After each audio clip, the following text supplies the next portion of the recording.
Stories are the oldest technology we possess. They carry whispers of truth across thousands of years, hiding real events within layers of myth. This journey explores 30 ancient mysteries preserved not in stone, but in legend. You will discover the startling evidence that suggests our oldest tales might be memories in disguise. We will investigate a biblical city destroyed by a cosmic fireball and ask if a Greek priestess really was intoxicated by the earth itself. Are we listening to the echoes of lost civilizations or just comforting fables? What do you believe is hiding within our oldest stories? Plato's account is not a simple fable. He presents it with startling specificity, a detailed report passed down through his family from an Athenian statesman named Solon, who supposedly heard it from Egyptian priests. This was a civilization of immense power and engineering marvels, built on a circular island with concentric rings of land and water connected by bridges and tunnels. They possessed a vast navy, harvested a mysterious metal called orichalcum, and their hubris grew until they angered the gods. Their punishment was swift and total, a cataclysm that submerged their entire island empire beneath the waves in one terrible day and night. For centuries, this was read as pure allegory, a cautionary tale about pride and the fall of empires. But what if Plato was weaving his philosophy around a kernel of real geological truth? The search for a historical Atlantis often leads to the colossal volcanic eruption of Thera, modern-day Santorini, around the year 1600 BC. This event was one of the most powerful in human history, devastating the sophisticated Minoan civilization on Crete with tsunamis and ash. The parallels are haunting, an advanced sea power brought low by a sudden natural disaster. Yet Plato placed Atlantis beyond the Pillars of Hercules, which most scholars agree refers to the Strait of Gibraltar, pointing the search into the Atlantic Ocean.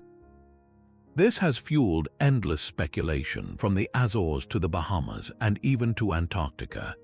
Each theory tries to match Plato's geographical clues to some sunken landmass or ancient site.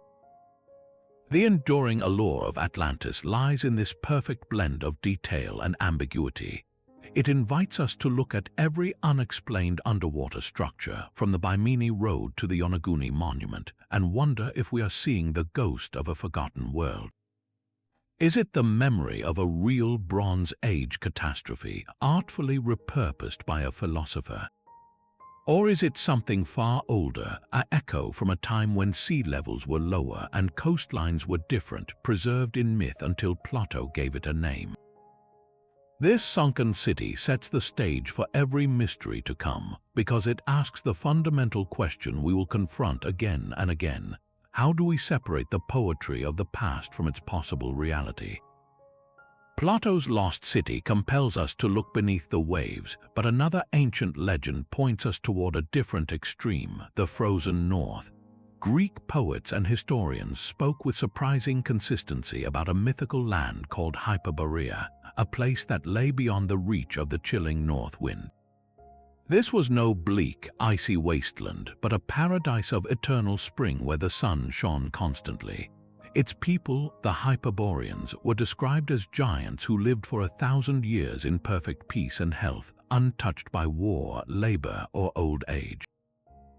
They were devoted to the god Apollo, who was said to spend his winters among them, and they sent mysterious gifts shrouded in straw to his shrine at Delos. On the surface, this sounds like the ultimate Golden Age fantasy, a symbolic opposite to the harsh realities of the Mediterranean world. Yet the persistence and specific details of the story make some wonder if it preserves a hazy memory of real contact with distant northern cultures. The ancient amber trade routes from the Baltic Sea to Greece are a compelling clue. This precious fossilized resin, warmed by the sun and holding insects within it, must have seemed magical to southern traders. It originated in a far-off northern land that, to the Greek mind, could easily be imagined as a sun-drenched paradise, especially if visited during the long summer days of the Arctic Circle. Even more intriguing are archaeological sites like Archaeum in Russia, a sophisticated Bronze Age settlement often called the Russian Stonehenge. This circular fortress, built with precise astronomical alignments, was part of the Sintashta culture, a people with advanced metallurgy and chariot technology. To travelers from the south, encountering such an organized, technologically skilled society in the vast steppes could have seeded legends of an advanced and enlightened civilization.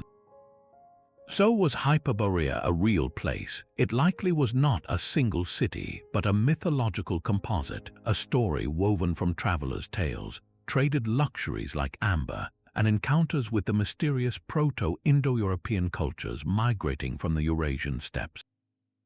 The myth transforms the unknown north from a place of fear into one of wonder, preserving a distorted echo of early cultural exchange. This pattern of myth preserving a kernel of geographical or historical truth repeats across the world, leading us from a hypothetical northern paradise to a very real and devastating event recorded in the myths of dozens of cultures. From the frozen north, our search for lost worlds turns to a warmer, more mysterious ocean. The legend of Lemuria began not with poets but with scientists.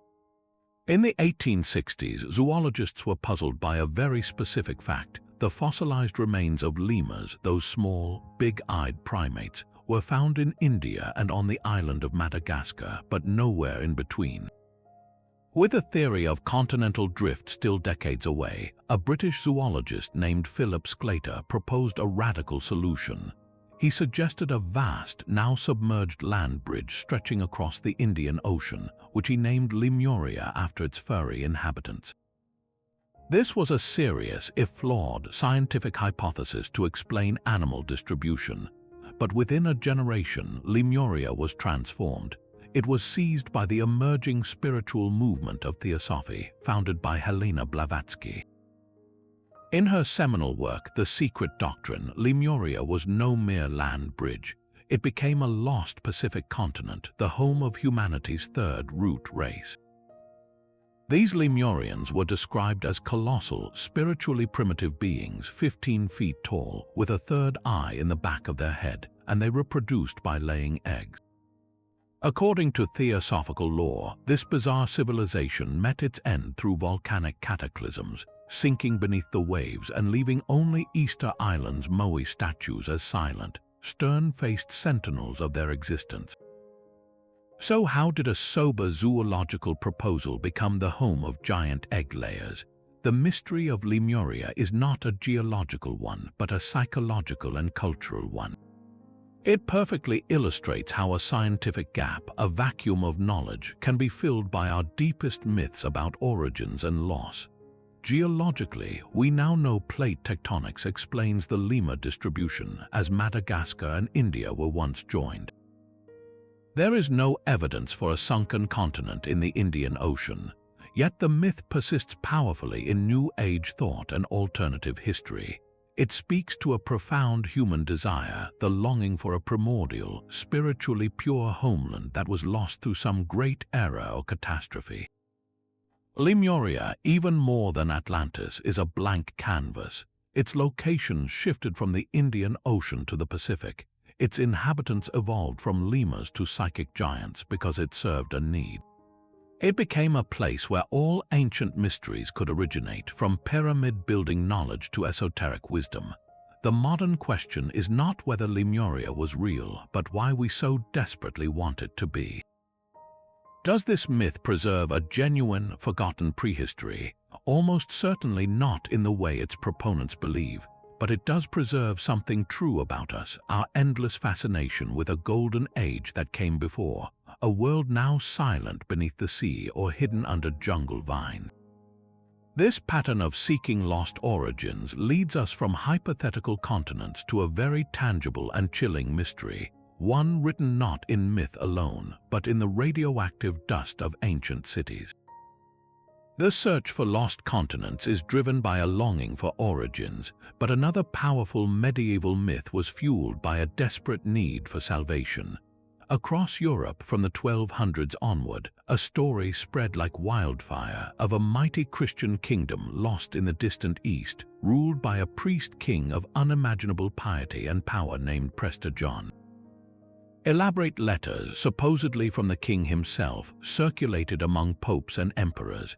They described a realm of staggering wealth where palaces were made of crystal and gold, where pepper grew like weeds, and where fantastical creatures like griffins and giants guarded the borders.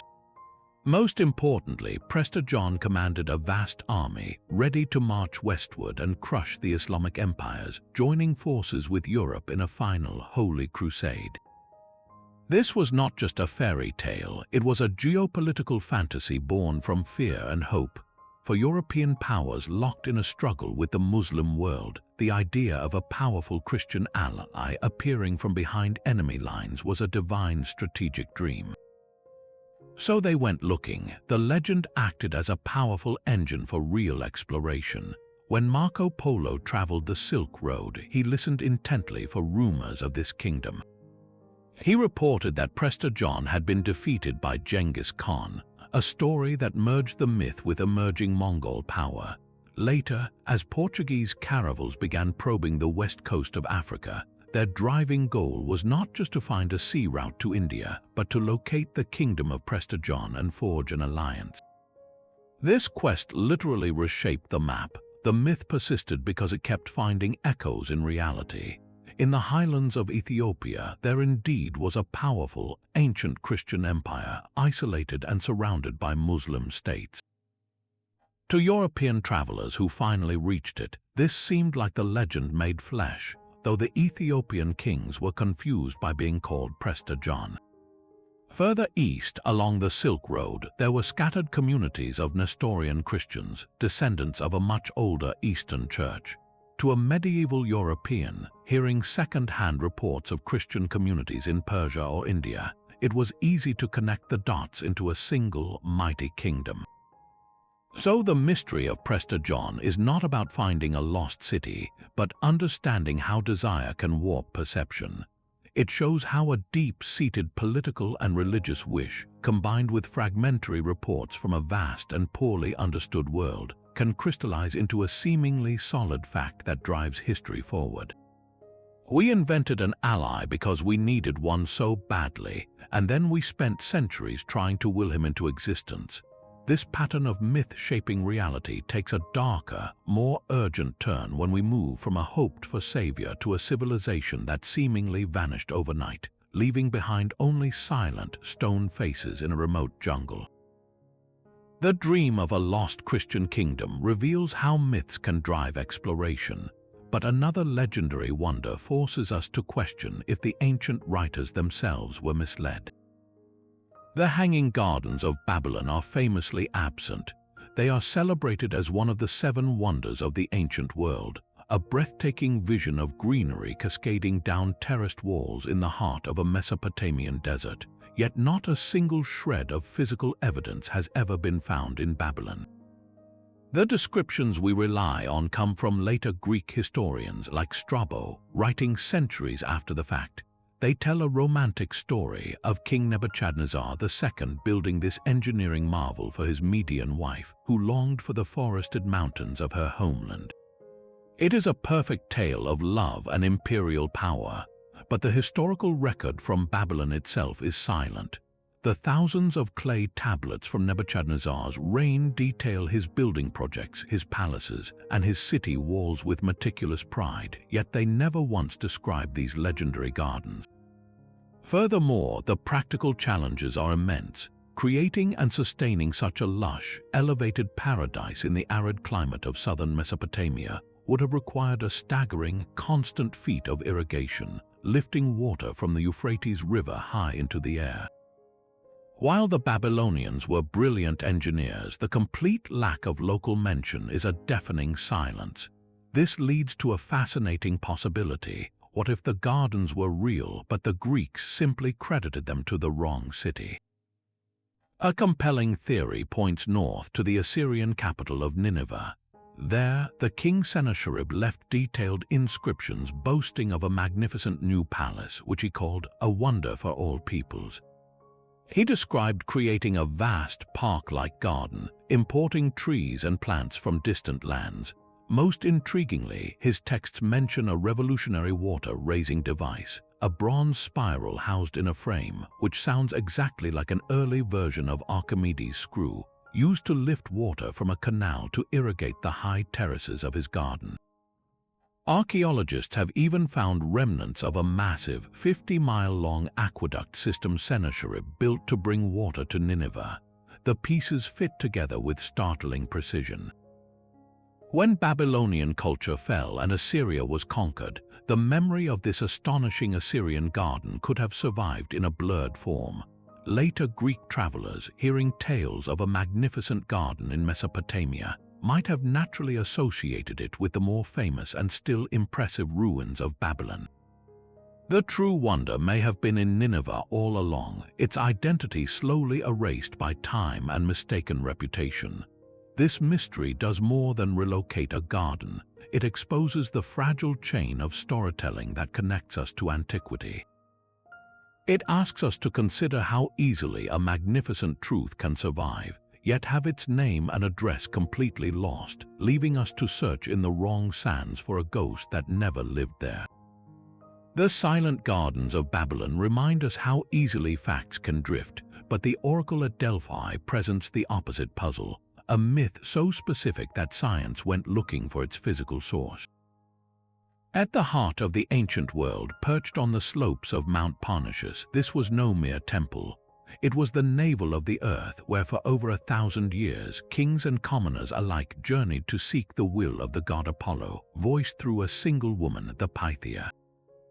The ritual was legendary. The priestess would descend into an inner chamber, seat herself on a tripod over a crack in the earth, and inhale the pneuma, the sacred breath rising from the ground.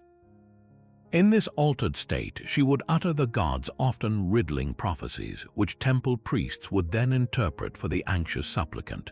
For centuries, modern scholars viewed this as pure theater, a clever psychological manipulation performed by a priestess in a controlled frenzy. The described vapors were considered a literary metaphor, not a geological fact. No obvious volcanic activity existed there, and early geological surveys found nothing. The myth, it seemed, was just a myth, but then science began to listen more carefully to the ancient sources. Writers like Plutarch, who had served as a priest at Delphi, described the vapor as a sweet, perfume-like scent. This precise detail caught the attention of a team of geologists and archaeologists in the 1990s. They conducted a new survey and made a startling discovery. The temple sat directly at the crossing point of two major fault lines. These fractures in the Earth's crust could act as conduits for gases rising from deep below. Furthermore, analysis of the local spring water and rock formations pointed to the presence of bituminous limestone, a type of rock that, when heated by geothermal activity, can release light hydrocarbon gases. One of those gases is ethylene, and here the puzzle pieces lock together with eerie precision. Ethylene is a sweet-smelling gas. In mild concentrations, it is known to induce a trance-like state, a detached euphoria, without causing violent convulsions or a debilitating stupor, exactly the calm, altered consciousness described in the most reliable accounts of the Pythia's condition. It appears the priests of Delphi, without understanding the chemistry, had built their most sacred site directly over a natural geological phenomenon that produced a psychoactive gas. This does not diminish the oracle's power, it grounds it in a breathtaking reality. The divine madness, the bridge between the human and the god, may have been facilitated by the very breath of the earth itself. The mystery shifts from whether the vapors were real to a deeper question. Did the ancient builders somehow sense this sacred intoxication emanating from the ground, leading them to mark this spot as the center of the world? It is a profound convergence where geology validates legend, suggesting that some of our most spiritual experiences might be dialogues with the hidden chemistry of our planet. This idea of the earth itself influencing sacred ritual leads us to a darker, more elemental force, one that an entire civilization may have tried to appease with the most chilling of gifts. The Earth's intoxicating breath at Delphi was a gentle whisper compared to the roar that ends all things. In the stark, frozen world of the Norse, the ultimate destiny was not a prophecy but a certainty, a spectacular doom called Ragnarök. The myths describe the sun and moon swallowed by wolves, the earth shaking until mountains fall, the great serpent Jörmungandr rising from the sea to poison the skies, and finally, a fire giant named Surtur setting the entire world ablaze with a flaming sword. It is a total, fiery apocalypse followed by a fragile rebirth as a new green world rises from the water. For a long time, this was seen as a powerful theological concept, a myth about cyclical time and inevitable fate. But what if this vivid poetry is also a memory, a cultural scar from a real event so terrifying it was woven into the very fabric of their cosmology? The search for that event leads us to a single, staggering year in Iceland. In 939, a volcanic fissure named Eldgjá, which means fire canyon, tore open the land. This was not a typical explosive eruption, it was a lava flood, one of the largest in the last 10,000 years. For years, it disgorged an almost unimaginable volume of molten rock, enough to cover a country the size of England knee-deep in basalt. The environmental consequences were global. Ice cores from Greenland show a sharp spike in sulfate deposits from that exact time. Contemporary chronicles from as far away as Ireland, Germany, and even China report a sun that turned dark red or vanished for months, followed by brutally cold summers, failed harvests, and devastating famine. Now listen to the ancient Norse poem Völuspá, which describes the prelude to Ragnarök. It speaks of the Fimbulwinter, not one, but 3 successive winters with no summer in between, a time of bitter snows from all directions, of snapping bonds and rampant warfare. This is a near-perfect description of a volcanic winter, the prolonged cooling caused when a massive eruption pumps sun-blocking aerosols into the stratosphere. The poem then tells of the sun turning black, the earth sinking into the sea, and flames leaping high toward heaven itself. For a people living in the shadow of active volcanoes on an island born of fire and ice, the line between myth and geology blurs. The eruption of Eldgjá would have been a world-ending event for the Norse settlers in Iceland. The sky would have glowed with an eternal, terrifying twilight, the air would have been thick with poisonous gases and ash, and the lava flows themselves would have seemed like the very flames of Surtur consuming the land. It is not that the Norse witnessed Ragnarök, but that they lived through a cataclysm that perfectly mirrored its imagery. The myth provided a framework to understand the incomprehensible, to give cosmic meaning to a natural disaster. The mystery here is not if a volcano erupted, we know it did. The mystery is how human imagination, faced with raw geological power, transforms trauma into story, and how that story, in turn, becomes a prophecy for the end of all things. This pattern of myth making sense of disaster leads us from the fire of the north to a very different kind of elemental force, one that an ancient culture in the Americas may have tried to appease with the most precious gift they could imagine. The fire of Ragnarök was a spectacle witnessed by an entire culture, but a different kind of fiery destruction was said to have been reserved for a single, sinful place.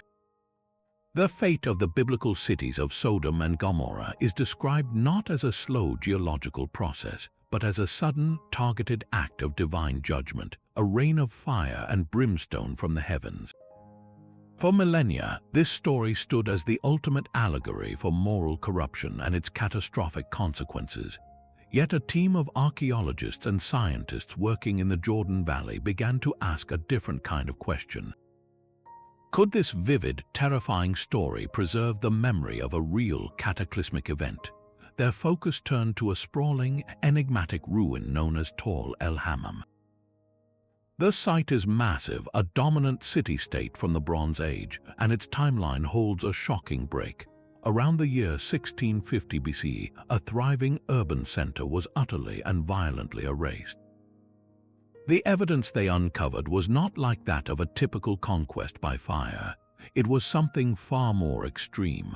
A distinct layer of destruction held materials that had been subjected to temperatures so high they defied ordinary explanation. Mud brick walls were not merely scorched but fused on the outside into a layer of glass. Pottery fragments showed surfaces that had been vitrified, melted into a glossy, bubbled crust. Most chillingly, human bones found in the debris were fragmented in a specific pattern, with the outer layers splintered off from the inner core, a condition that forensic scientists say only occurs with sudden, intense heat, like that from a nuclear blast or a massive chemical explosion. The city's very stones had screamed in an instant of unimaginable heat. So what natural force could possibly do this? The research team began modeling possibilities, ruling out warfare, volcano, or earthquake. The evidence pointed relentlessly upward to the sky. Their leading hypothesis is a cosmic airburst. Imagine a small comet or a stony meteorite, perhaps 100 feet across, screaming into the Earth's atmosphere over the Jordan Valley. Unlike an object that strikes the ground and leaves a crater, this one detonates in a blinding flash several miles above the Earth. The explosion would release a thermal pulse of heat exceeding 3,600 degrees Fahrenheit, a wave that would instantly ignite every flammable material on the ground below. This would be followed milliseconds later by a supersonic shockwave, a wall of compressed air moving at 1,000 miles an hour, flattening every structure and pulverizing stone. It is a scenario with a precise modern parallel, the Tunguska event over Siberia in 1908, which flattened 800 square miles of forest. If such an event occurred directly over a Bronze Age city like Tall El Hammam, it would have been an incomprehensible horror. A bright, moving object in the sky, a flash brighter than the sun, a furnace like wind, and then total annihilation.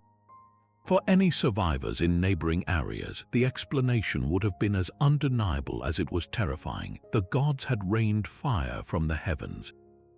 This scientific investigation does not seek to prove a theological point, but rather to understand the seed from which a profound and enduring story grew.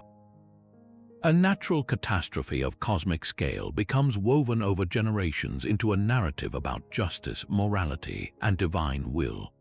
The mystery transforms. It is no longer about whether the cities were punished, but about whether we have finally found the physical echo of an event so traumatic it could only be remembered as an act of God.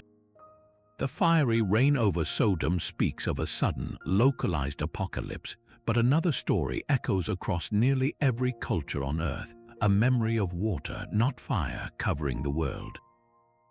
From the Epic of Gilgamesh in Mesopotamia to the tales of Manu in India, from the Greek story of Deucalion to the flood legends of the indigenous peoples of the Americas, the narrative is hauntingly similar.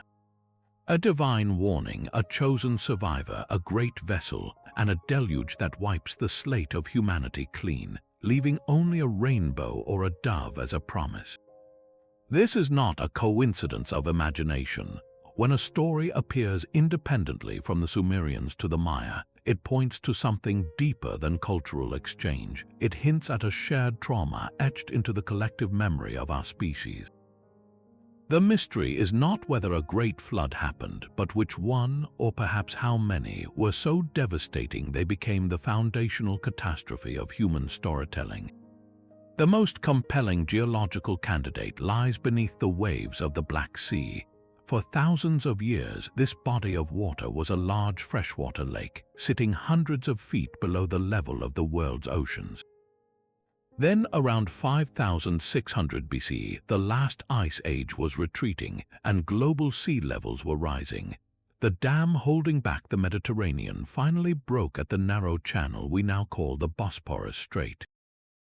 What followed was not a gentle rise. The latest models suggest a cataclysmic event, a titanic waterfall hundreds of times more powerful than Niagara, thundering for months or even years as the saltwater of the Mediterranean violently refilled the Black Sea basin. The shoreline would have retreated by over a mile per day, swallowing an area the size of Florida, drowning every coastal settlement, every riverside village, every fertile plain that early farming communities depended on. For the people living there, it would have been the end of their known world. The only warning would have been a distant, growing roar and a horizon that kept getting closer. Survivors would have fled inland in every direction, carrying with them the unbelievable tale of the hungry sea that chased them from their homes. This single, staggering event could have seeded the flood myth across Europe, the Middle East, and beyond as refugees spread their story for generations. But it may not be the only source. In Mesopotamia, the fertile land between the Tigris and Euphrates rivers, regular, catastrophic flooding was a fact of life.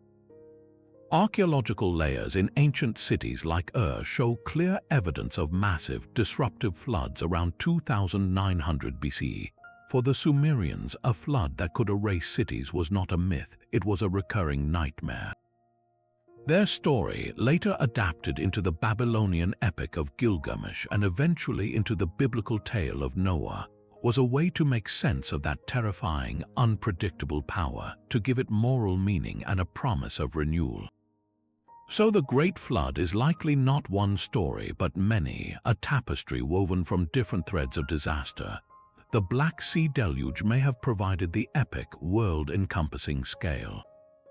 The Mesopotamian river floods provided the recurring, intimate terror. Together, they created a universal archetype.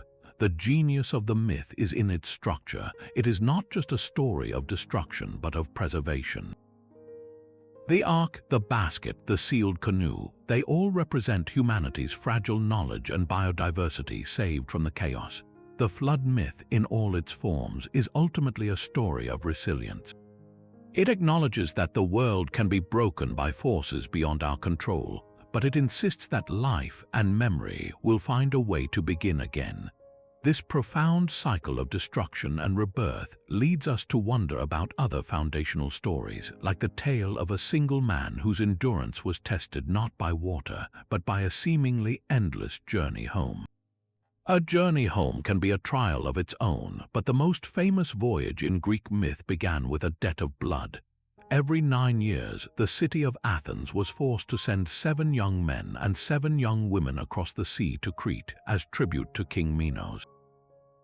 Their fate was to be cast into the labyrinth, a twisting, inescapable maze constructed by the genius Daedalus, and there they would meet the Minotaur, a monstrous hybrid of man and bull who hungered for human flesh. This is the stuff of pure nightmare, a perfect allegory for confronting the monstrous within, or the terror of the unknown.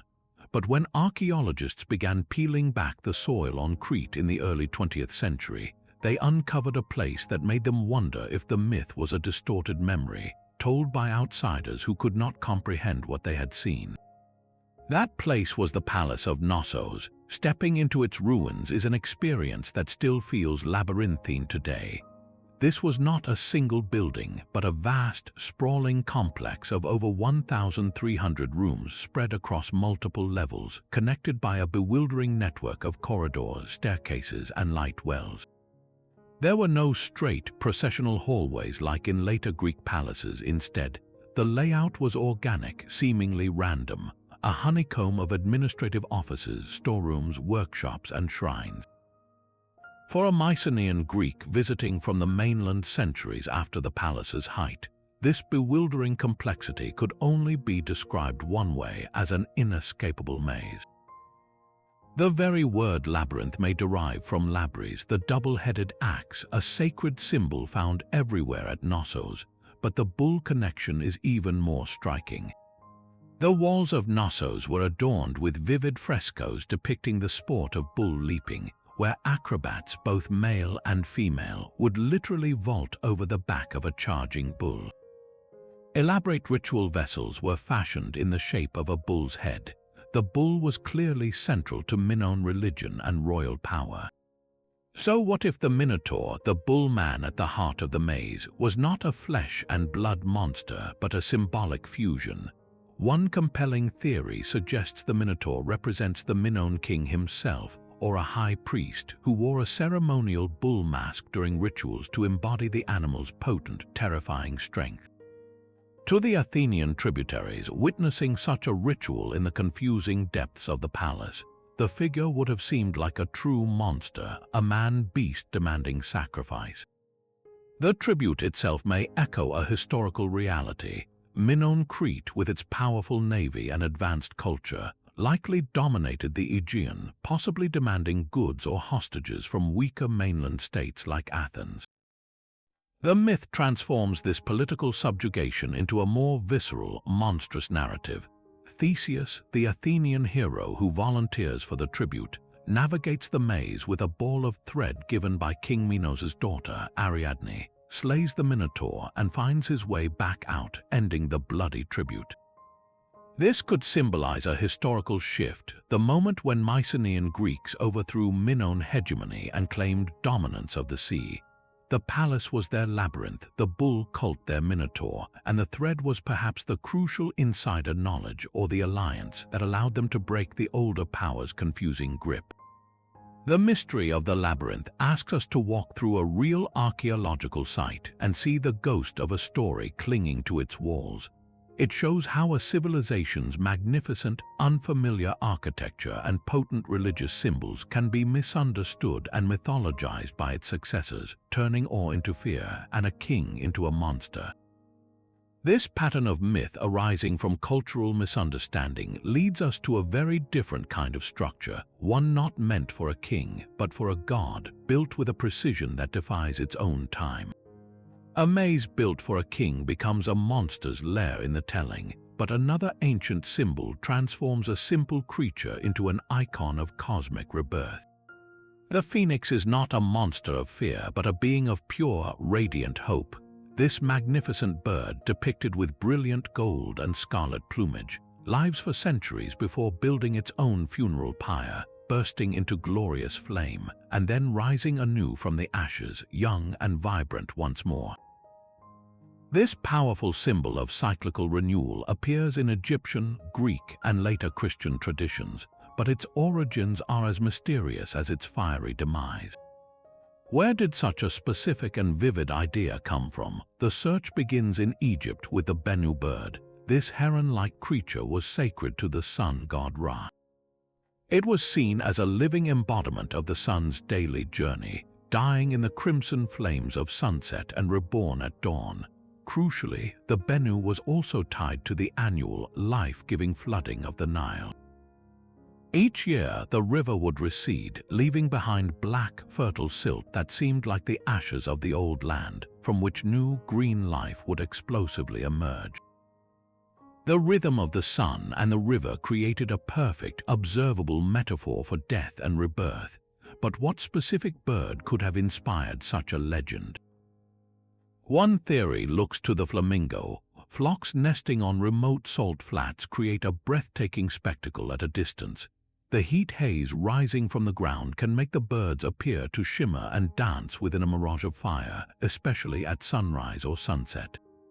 Yet a more compelling connection lies in the behavior of herons and similar wading birds. The return of migratory birds to their breeding grounds is a dramatic, reliable event, often coinciding with the seasonal flooding.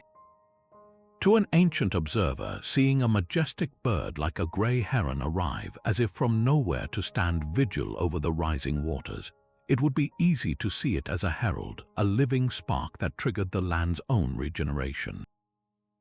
The myth then traveled and evolved. The Greeks adopted the idea, naming it the phoenix and emphasizing the fiery aspect. They wove in the concept of an incredibly long lifespan, sometimes 500 years, tying it to grand astronomical cycles. By the time the symbol reached early Christian writers, the emphasis shifted fully from solar allegory to spiritual metaphor. The phoenix became a perfect natural symbol for the resurrection of Christ and the promise of eternal life for the faithful. A creature that proved death was not an end but a transformation. The mystery of the phoenix is not about finding a real bird that combusts. It is about understanding how the human mind connects disparate dots in the natural world. It links the daily solar cycle, the annual river flood, and the migratory return of a striking bird into a single, potent narrative of hope. We saw the pattern of destruction and rebirth in flood myths, but the phoenix crystallizes that pattern into a single, beautiful being. It tells us that our ancestors were not just afraid of nature's power, they were deeply attentive to its rhythms, seeking and finding reassurance in its endless cycles. This profound longing to see renewal in nature leads us to a darker, more puzzling story, where the natural world itself seems to issue a challenge that no hero can fully overcome. The phoenix offers a promise of natural rebirth, but for the earliest civilizations, survival often meant not waiting for renewal but forcing it upon the landscape. In the fertile yet ferocious basin of China's Yellow River, a different kind of hero emerges from the floodwaters, not in an ark but with a shovel. The legend of Yu the Great is not a story of escape but of conquest. For 13 years, it is said, he labored without rest, his hands calloused, his feet swollen, passing by the door of his own home 3 times but never entering, driven by the singular mission to tame the cataclysmic floods that were drowning the world. His method was not divine intervention but sheer grinding engineering. He dredged silt-choked riverbeds, carved new channels through mountains, and constructed a vast network of canals to give the raging waters a safe path to the sea. His success was so complete, it did more than save the people. It founded China's first dynasty, the Xia, establishing the very model of the virtuous ruler whose benevolent labor brings order from chaos. This myth is foundational. It encodes core Chinese values of perseverance, self-sacrifice for the collective good, and the ruler's responsibility to manage the environment. But behind this powerful archetype lies a tantalizing historical mystery. Was Yu a single, heroic engineer king, or is he the personification of generations of communal effort? The Yellow River, known as China's sorrow for its devastating, unpredictable floods, presented a problem so vast that only organized state-level coordination could hope to address it. The legend may be preserving the memory of that monumental societal shift. Recent geological detective work has added stunning weight to this idea. In 2016, scientists published evidence of a catastrophic flood on the Yellow River around the year 1920 BC. Sediment layers revealed a natural dam collapse that unleashed a wall of water so immense it would have dwarfed any flood in recorded history, perhaps even altering the course of the river itself. The timing is critical. This event coincides almost exactly with the transition from the Neolithic Urartu culture to the sophisticated Bronze Age society that many archaeologists associate with the legendary Xia dynasty. The story of Yu, then, begins to look less like pure myth and more like a cultural memory of a civilization defining crisis and response. The unimaginable flood becomes the inciting incident. The decades of labor described in the legends mirror the kind of multi-generational, state-mobilized project required to rebuild and, crucially, to institute permanent flood control measures. Dredging main channels and digging irrigation canals are precisely the kinds of public works that require a centralized authority, thousands of laborers, and advanced planning, the very hallmarks of early state formation. Yu the Great may not have been one man, but a title or a symbol for the collective triumph of human ingenuity over a volatile environment. The mystery is not whether a great flood happened, the Earth's layers shout that it did. The mystery is whether the story of the tireless hero king is how a society remembered the birth of its own civilization, born from the mud and sweat of holding back the river. This narrative transforms a natural disaster into a source of political legitimacy and cultural identity, setting a pattern where controlling water becomes synonymous with earning the right to rule. From the disciplined hydraulic engineer of the East, our journey turns to a very different kind of ancient ruler, one whose legendary wealth was said to be measured not in orderly canals but in a river of gold. Gold built empires, but the deepest knowledge is often woven into the land itself. For the Aboriginal peoples of Australia, the world was not created in a distant past and then abandoned. It is being sung into existence every single day through the dreaming or dream time. This is a concept almost impossible to translate into Western terms. It is not a time in the linear sense, but an eternal, parallel dimension where ancestral beings walked the earth, shaping mountains, carving rivers, and singing the very laws of life, kinship, and ecology into the fabric of reality. Every rock, every waterhole, every animal species holds a chapter of this living story. For tens of thousands of years, these stories have been the library, the legal code, and the survival manual for the oldest continuous culture on Earth. They are not myths in the sense of fairy tales, they are sacred maps of knowledge, and that is where the mystery deepens beyond spirituality into the realm of astonishing historical preservation. Some of these songlines, these intricate narratives that chart pathways across the continent, describe coastlines that no longer exist. They tell of bays that are now open ocean, of islands that are now submerged, of river valleys that vanished beneath the waves. For generations, these accounts were heard by outsiders as poetic metaphors, but then geologists began to listen with different ears. They looked at the sea level charts for the end of the last ice age. As the glaciers melted, starting around 18,000 years ago, the oceans rose, dramatically reshaping the Australian coastline. A vast continental shelf, now underwater, was once dry land, a plain dotted with freshwater lakes and rivers, a landscape Aboriginal ancestors would have known intimately. The final major flooding of this shelf occurred around 7,000 years ago, and here the alignment is breathtaking. In the Kimberley region of northwest Australia, there are widespread oral traditions describing a time when the shoreline was much farther out. One story from the Karajari people tells of an ancestral being who traveled to an island that is now over 15 kilometers offshore. In the Gulf of Carpentaria, stories describe a time when you could walk to what is now Papua New Guinea, a journey that would have been possible when sea levels were over 100 meters lower. These are not vague recollections, they are specific, place-based narratives that correspond with precision to the paleogeographic maps scientists have painstakingly reconstructed from seabed cores and sonar data. The implication is staggering. It suggests an unbroken chain of oral transmission, a cultural memory so robust and meticulously maintained that it can carry a snapshot of a landscape for over 300 generations. This is not history written on clay or parchment. It is history sung into ceremony, danced in ritual, and painted on bark, passed from elder to child with a fidelity that defies our modern assumptions about pre-literate societies. The dreaming stories are a living database constantly referenced and renewed.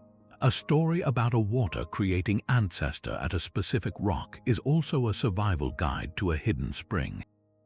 A song about the journey of a kangaroo ancestor outlines migratory routes and seasonal food sources. The spiritual and the practical are inseparable. So when a story also encodes the memory of a drowned mountain or a lost freshwater source, it is preserving something vital, a connection to a homeland that the sea took. This transforms our understanding of deep time. It means that human memory, when embedded within a stable, sacred tradition, can become a geological instrument holding data across millennia. The mystery here is not about proving the stories are true in a scientific sense. They are true in a far richer, multidimensional way. The mystery is how we, with our written records and short historical memory, can begin to comprehend a form of knowledge that sees 10,000 years as a single, continuous present. It challenges the very notion of prehistory, suggesting that for cultures rooted in the dreaming, there is no before the story. There is only the story, forever echoing from a time when the world itself looked different. But the songlines of Australia are not the only ancient maps to a hidden landscape. Across the sea, in the misty green hills of Ireland and Britain, another culture mapped a world that existed just beside our own. The Celts did not speak of a lost age, but of a parallel one, a realm that was always present if you knew where to look. They called it the Otherworld, known by many names like Tyr na and Og, the Land of the Young, or Anon in Wales. This was not a heaven for the dead, but a vibrant, timeless dimension of perpetual feasts, endless music, and impossible beauty, where sickness and old age held no power. And the doorways to this radiant realm were not in distant stars, but under your very feet in the ancient, grass-covered burial mounds that dotted the countryside, and in the still, dark waters of certain lakes. These portals were known as the Shia, and they were guarded by the Tuatha De Danann, the people of the goddess Danu. According to the myths, these were not originally gods, but a magical race who once ruled Ireland. When a new wave of humans, the Milesians, arrived, the Tuatha De Danann were defeated, but they were not destroyed. Instead, they used their magic to retreat into the hollow hills, disappearing into the very landscape, becoming the fairy folk, the Aos Shi. This is a profound and recurring idea that the old gods do not die, they simply go underground. And here, the mystery solidifies from folklore into stone and earth. Those fairy mounds, those Shia, are very real places. They are the massive prehistoric passage tombs built thousands of years before the Celtic culture even emerged in the region. Take Newgrange in Ireland, a colossal circular mound older than Stonehenge and the Great Pyramids of Giza. To a Celtic farmer living 3,000 years after it was built, this structure would have been an utterly inexplicable relic. Who could have moved those colossal stones? Who carved the intricate, swirling spirals on its entrance slab? The answer to them was obvious: the magical people who still lived inside it. But the true magic of Newgrange is not supernatural, it is astronomical. Its carefully constructed entrance passage is aligned with the rising sun of the winter solstice. For a few precious minutes around dawn on the shortest day of the year, a slender beam of sunlight pierces the long, dark tunnel and illuminates the inner chamber in a golden glow. For an agricultural society, witnessing this event, this symbolic rebirth of the sun deep within a tomb, would have been a moment of awe so profound it could only be the work of divine beings controlling the very cycles of nature. The myth, then, seems to be a perfect folk explanation for a forgotten technology. The Neolithic builders of Newgrange possessed advanced engineering and precise astronomical knowledge that later peoples lost. When the Celtic worldview later formed, it encountered these silent, imposing monuments and wove a story to explain them. The tombs became the homes of a divine race who mastered life and death, who could command the sun, and who chose to live in a parallel world of eternal youth, accessible only through these sacred gates. The mystery preserved is not of a specific event, but of a cultural collision, a later society trying to make sense of the awe-inspiring ruins left by their incomprehensibly ancient predecessors. It asks us to look at a grassy hill and see not just a tomb, but a generations-old story trying to answer one haunting question: who are the giants that built this, and where did they go? The hollow hills of Ireland hold stories of a people who mastered the sun, but in the ancient Sanskrit epics of India, the heroes command a power far more mobile. They take to the skies. The Mahabharata and the Ramayana are not just spiritual texts and grand adventure stories. They are also filled with astonishing accounts of Vimanas, the flying chariots of the gods and legendary kings. These are not vague, winged horses or magic carpets. The descriptions scattered across the verses are often startling in their mechanical specificity. We read of circular craft with portholes, of vehicles that roar like lions and leave trails of smoke, of multi-storied decks, and of engines powered by heated mercury. Some passages even describe weapons launched from these flying machines that sound uncannily familiar, beams of light that reduce cities to ash and projectiles that seek their targets with a terrifying roar. To a modern ear, it is impossible not to hear echoes of jet engines, layered aircraft decks, directed energy weapons, and guided missiles. This apparent anachronism has fueled one of the most popular alternative history theories of all time, the idea of ancient astronauts or a lost, globally advanced civilization. The mystery asks a bold question: could these be distorted memories of real prehistoric technology? Mainstream scholarship, however, urges a deep breath and a closer look at the texts themselves. The word vimana itself simply means a measured out or traversed space, and it often refers to magnificent palaces or chariots, not necessarily flying ones. Many of the most famously technical details, like the Mercury vortex engine, come from much later texts like the Vaimanika Shastra, a 20th century Sanskrit manuscript that claims to be ancient but is widely considered a modern creation inspired by early science fiction. When we return to the core epics, the descriptions become more symbolic and mythic. The flying is often achieved through divine power, yogic levitation, or gifted vehicles from the gods. The weapons are manifestations of celestial might.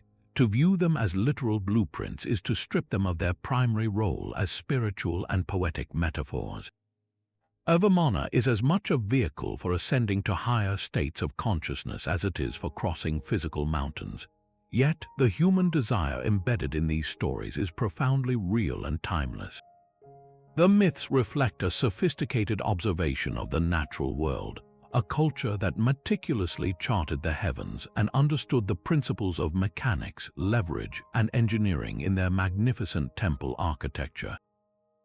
The vimana is the ultimate expression of a deep-seated yearning to conquer the final frontier, the sky, to see the world as the gods see it, and to wield power that transcends earthly limits. It is the imagination of astronomers and philosophers projected onto the canvas of epic poetry. The true mystery, then, may not be about finding a crashed vimana in a desert. It is about understanding how the human mind, dreaming at the edge of its technological understanding, can envision the future so vividly that later generations mistake the dream for a memory. These stories of celestial flight prepare us for a descent into a very different kind of ancient wonder, one not found in the sky but buried in the earth, waiting with a silent, deadly purpose. The soaring vimanas of India carried dreams of celestial power, but a different legend from the misty hills of Britain speaks of a king's quiet, earthly retreat. The island of Avalon is the final sanctuary of Arthurian myth, the apple-filled paradise where the mortally wounded King Arthur was taken after the Battle of Camlan to have his wounds tended. It is from this mystical shore that he is prophesied to one day return, the once and future king waiting to reclaim his throne in Britain's darkest hour. This is more than a simple fairy tale ending. It is a profound myth of suspended destiny, a promise that greatness is not gone, merely sleeping. And like so many of these stories, it begs a haunting question: could such a resonant place be entirely imaginary, or does it point to a real landscape woven into legend? The search inevitably leads to a single, striking hill in Somerset, Glastonbury Tor. Today, it rises from flat green fields, but in the early medieval period, this was a very different world. The surrounding Somerset levels were a vast, watery marshland, an inland sea of reeds and mist. In that context, the Tor would not have been a hill, but a true island, a dramatic, solitary peak emerging from the water, often shrouded in low cloud. It perfectly matches the description of an island reachable only by boat, a place set apart. This eerie, liminal landscape had already been sacred for millennia, with evidence of Neolithic and Iron Age activity, and it was deeply entwined with earlier Celtic myths of the otherworld, of doorways to Anon found in hills and lakes. The Arthurian connection was cemented rather conveniently in the year 1191. Monks at Glastonbury Abbey, rebuilding after a devastating fire, announced a stunning discovery. Digging deep in the cemetery, they claimed to have found a hollowed-out oak log containing two skeletons. One was a large man with a damaged skull, the other a smaller woman with a strand of golden hair that crumbled to dust when touched. A lead cross found with them bore a Latin inscription: Here lies buried the renowned King Arthur with Guinevere, his second wife, in the Isle of Avalon. The timing was politically potent, coming just after King Henry II had asserted control over Wales, where Arthurian legends were a potent symbol of Celtic resistance. The discovery effectively co-opted that symbol, saying, "The legend is over, we have found his bones, there will be no return." Yet, by pinpointing Avalon at Glastonbury, the monks did something they never intended. They anchored a floating myth to a tangible, visitable place. The archaeology of the tour itself adds layers of intrigue. Excavations have revealed the foundations of a medieval church dedicated to Saint Michael, often associated with high places and spiritual battle, but also evidence of much older, perhaps monastic, occupation. The terraces that ring the hill are mysterious. Some suggest they are the remains of a Neolithic labyrinthine path winding to the summit, a ritual journey to the other world. So the mystery of Avalon is not about finding a sunken island, but about understanding a powerful fusion. The physical reality of Glastonbury Tor, an island hill in a primordial marsh, merged with ancient Celtic beliefs in sacred hills as portals. This landscape then fused with the burgeoning literary legend of Arthur, a hero whose story needed an ending that was not quite an end. Avalon became the perfect narrative device, a place between life and death, between history and myth, where a king could be healed by time itself. It asks us whether the myth created the importance of the place, or whether the ancient, eerie power of the place demanded a myth worthy of its stature. The promise of a sleeping king transforms a hill into a symbol of national hope, a constant reminder that what is lost may yet be recovered. This theme of a hidden savior waiting in the earth finds a startling parallel far across the world, in a legend not of a king but of a god sealed within a mountain. A king sleeps in a sacred hill, but the Greeks feared a nation of warriors who needed no king at all. Their legends spoke of the Amazons, a society of fierce female horsemen who lived beyond the Black Sea, a tribe where women ruled the battlefield. They were said to be archers of unmatched skill, so dedicated to their craft they would remove one breast to draw a bowstring with greater ease. They lived apart from men, meeting them only for procreation, and raised their daughters to be warriors, sending any sons away. For over 2,000 years, this story was interpreted as pure fantasy, a patriarchal nightmare or a masculine daydream, a symbolic opposite to the male-dominated Greek world. It seemed too extreme, too inverted to be anything but a myth.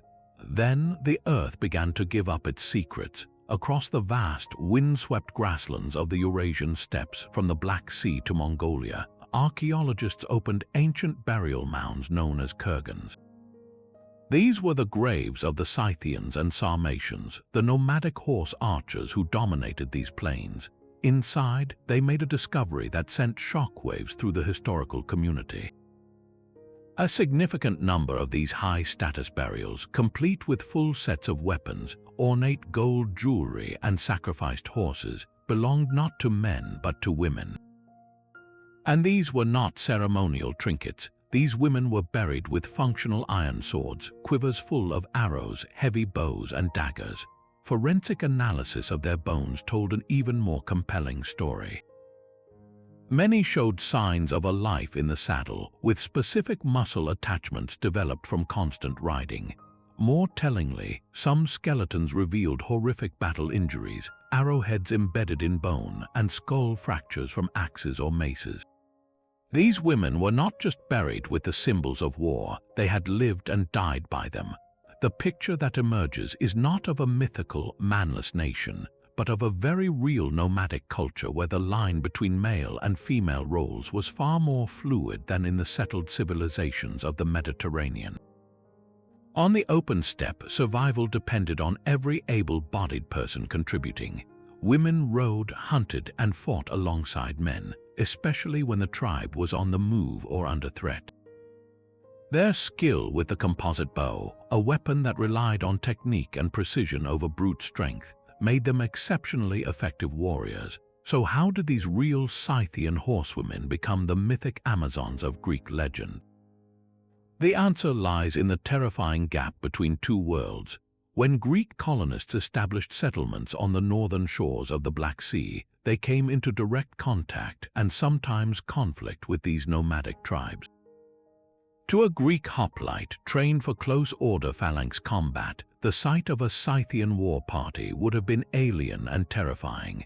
Mounted archers who could unleash a storm of arrows from a distance, who fought with a fluidity and ferocity that defied Greek notions of battle.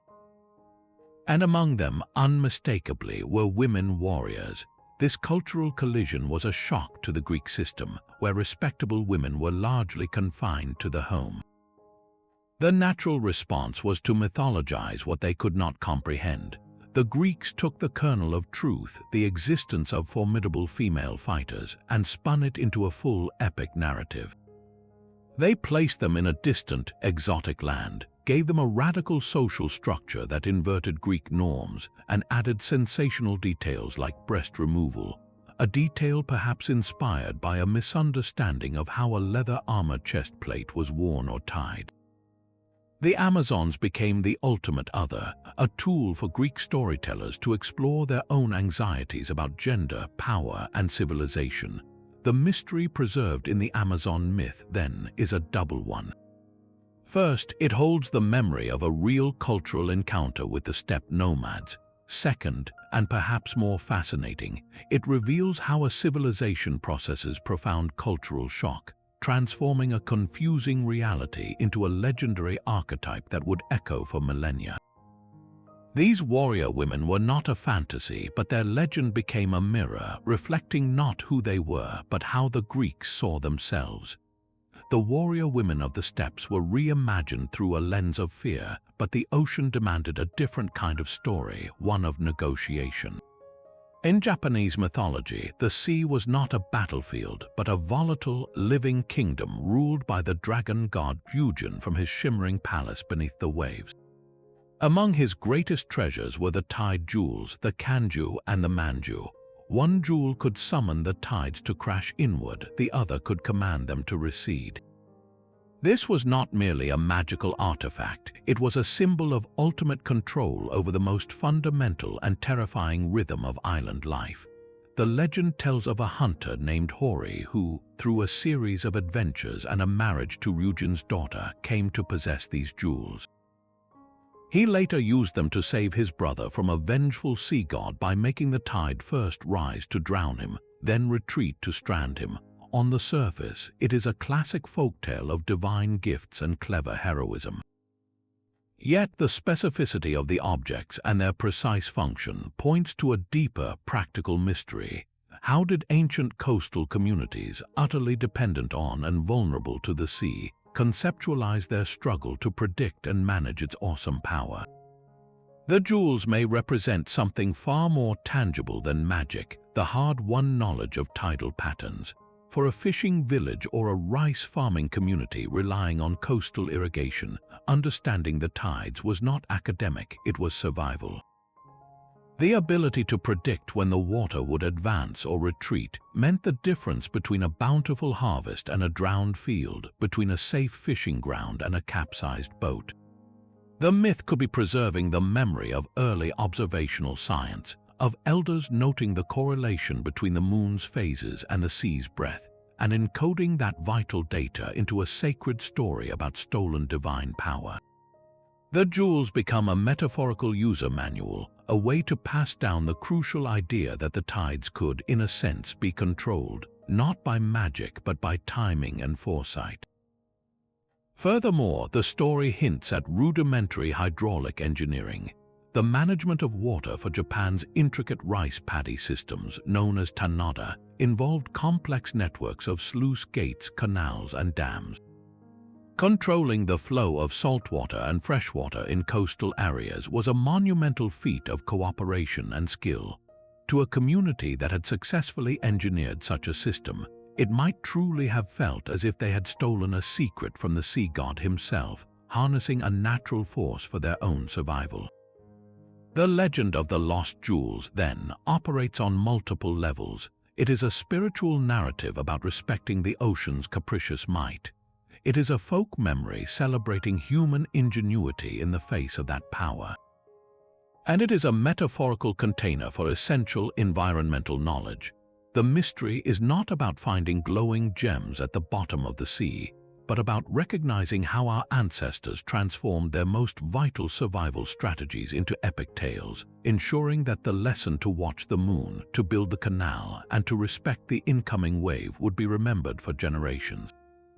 This profound connection between myth and practical knowledge finds a startling echo in a very different part of the world, where the stones themselves were believed to hold the memory of creation.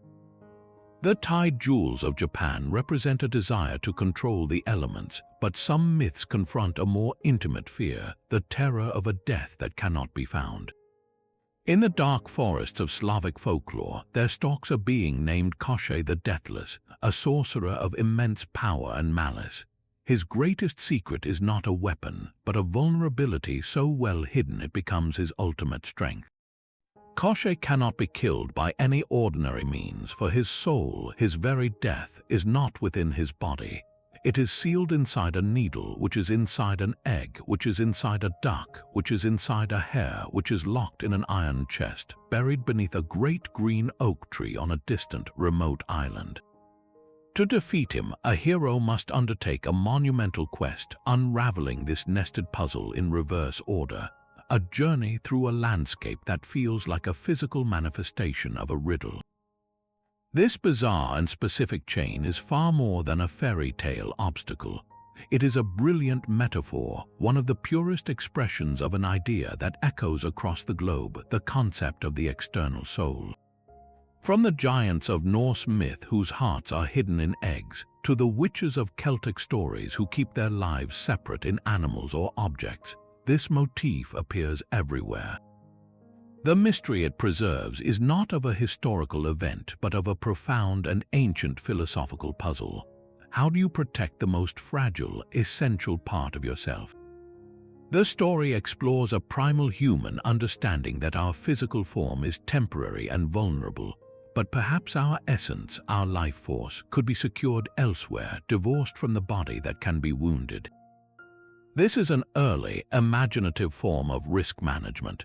Just as the Japanese tide jewels metaphorically manage the risk of the sea, Koshchei's nested soul is a mythical blueprint for mitigating the ultimate risk, mortality itself. We see this instinct in countless ancient practices. The Egyptians, in their mummification rituals, placed the vital organs in guarded canopic jars, separate from the body, as if compartmentalizing the components of life. In a more modern, digital sense, it is the same impulse that drives us to create backups of precious data on remote servers, keeping a copy of our essential information far from the vulnerable hardware in our hands. The myth gives tangible form to an abstract hope that death is not a state but an object, and if you can hide that object well enough, you become immortal. But the story always carries a warning. The very act of externalizing the soul creates a map to its destruction. The hero who learns the secret gains a power greater than the sorcerer's magic, because he understands that true strength lies not in hiding your weakness, but in its connection to everything else. Koshchei's island, oak, chest, hare, duck, egg, and needle are a chain of dependencies, a system that can be hacked.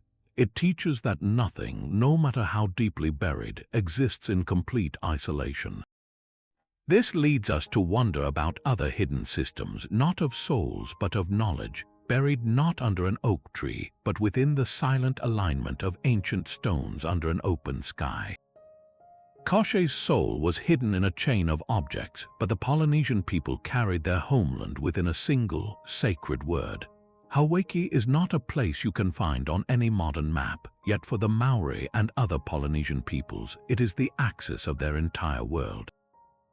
This legendary homeland is the source of all life, the point of departure for the great ancestral canoe voyages, and the paradisiacal destination to which souls return after death. It is both a real, physical starting point and a spiritual concept, a memory so powerful it guided the most audacious exploration in human history. the mystery lies in its dual nature.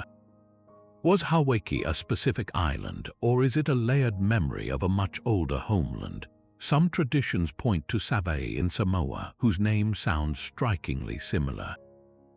Others, tracing linguistic and genetic evidence back through time, see Hawaii as the Polynesian memory of the original Austronesian homeland, perhaps in Taiwan or the islands of Southeast Asia, from which the Great Migration began thousands of years earlier. The genius of the myth is that it does not demand a single geographical answer. Instead, it functions as a cultural compass. The oral traditions surrounding Hawaii are not vague legends, they are precise navigational archives. Genealogies, or Wakapopa, list the names of founding ancestors and their canoes. Chants and songs describe star paths, prevailing winds, and ocean currents. These stories were the living libraries that allowed new generations to voyage across thousands of miles of open ocean, not by accident but by design. They encoded the memory of a departure so significant it became the root of identity. To say you came from Hawaii was to locate yourself within a grand saga of purposeful journeying. This transforms the myth from a simple origin story into a breathtaking historical record. It preserves the memory of the Pacific settlement, a feat that required incredible courage, sophisticated maritime technology, and a deep observational science of the natural world. The voyagers read the stars, the swell of the waves, the flight patterns of birds, and the color of the clouds. That immense body of practical knowledge was wrapped in the story of Hawaii, ensuring it was passed down with sacred seriousness. So the search for a physical Hawaii may be missing the point. The true mystery is how a people used a myth to hold an entire map of the Pacific, a spiritual and geographical anchor that kept them connected to their past while they courageously sailed into the unknown future. It is a story that does not look back with nostalgia but forward with direction, proving that the most important homelands are not always the ones we leave behind, but the ones we carry within us, guiding every new voyage. The idea of a homeland carried in memory brings us to humanity's first attempts to write that memory down. Among the oldest and most baffling historical documents ever discovered is the Sumerian king list. This ancient cuneiform tablet, copied and recopied for generations, presents a chronology of rule that begins not with men, but with beings who descended from heaven. The list starts with a sequence of 8 kings whose reigns are not measured in decades, but in spans of time that defy belief, tens of thousands of years each. The longest, a ruler named Ululim, is said to have reigned for 28,800 years. Then, the text tells us, the flood swept over the land. After the waters recede, the list continues with new dynasties, but now the reigns grow shorter, eventually shrinking down to periods that align with plausible human lifespans. This document is not a simple fairy tale, it is a deliberate record, a bridge between two worlds. The mystery it presents is profound. What were the ancient scribes trying to tell us with these impossible numbers? One straightforward interpretation is political propaganda. By linking a current dynasty to rulers who possessed godlike longevity, a king could claim divine legitimacy, anchoring his authority in a primordial, sacred past. The immense spans of time elevate the founders to the status of gods, making the institution of kingship itself a celestial gift. Another possibility is that these long reigns are not records of individuals, but of dynasties or even entire cities. The king's name might represent a royal house, and the thousands of years could signify the duration of that city's prominence or hegemony. In this reading, Ululim's 28,800 years might be a symbolic way of saying his city-state was the first and most enduring center of power. But there is a more tantalizing layer. The list explicitly states that these early kings descended from heaven and that their rule took place before the flood. This establishes a clear division between two kinds of time, mythical time and historical time. The immense durations belong to the era of the gods walking the earth, a period of foundational events that operated on a different, grander scale. The flood acts as a reset, a catastrophe that washes away the old world and inaugurates the age of humans with human-scale reigns. This could be a folk memory of a fundamental shift in how society was organized, from a loose collection of tribes led by long-remembered, deified culture heroes to the more familiar, documented city-states with shorter-lived mortal kings. The list forces us to ask how a civilization conceptualizes its own deep past when that past fades into the twilight of collective memory. The numbers are not meant to be literal, but to convey magnitude, to express the sheer, weighty antiquity of their origins. It is a way of saying our story does not begin with the first brick of our city. It begins in a time so distant it belongs to the cosmos. This document sits precisely at the blurry line where legend crystallizes into history, reminding us that the first historians were also storytellers, trying to make sense of a past that felt infinitely older than their own. A bridge of shimmering fire once hung in the northern sky. In the stark cosmology of the Norse, the gods did not dwell in some unreachable heaven. They lived in a fortified realm called Asgard, connected to our own world, Midgard, by a single, magnificent structure, the Bifrost. This was no ordinary bridge. The ancient texts describe it as a burning rainbow, a three-strand construction of incredible strength, yet it was said to be made from nothing more substantial than water and air, set aflame to prevent the frost giants from crossing. Its guardian was the watchman Heimdallr, a god of piercing sight and hearing who needed no sleep, destined to sound his horn, the Geological horn, to herald the beginning of Ragnarök, the twilight of the gods. At that final hour, the bridge itself would shatter under the weight of the marching armies of chaos.